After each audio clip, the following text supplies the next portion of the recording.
How many days are there in a week? There are 7 days in a week. Can you name them?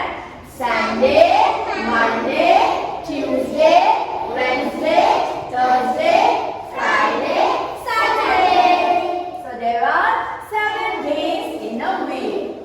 Children, do you love your family?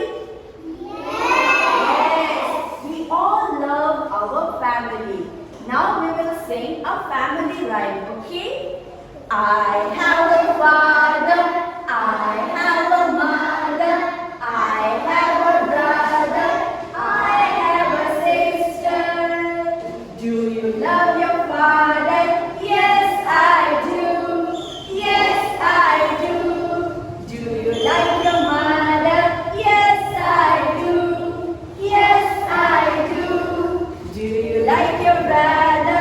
Yes, I do. Yes, I do. Do you like a sister? Yes, I do. Yes, I do. I love my family. Yes. Now children, how many sense organs do we have? 5 sense organs. Can you name them? Yes. Eyes, ears, nose, tongue, and skin. I can see with my eyes. I can hear with my ears. I can smell with my nose. I can taste with my tongue.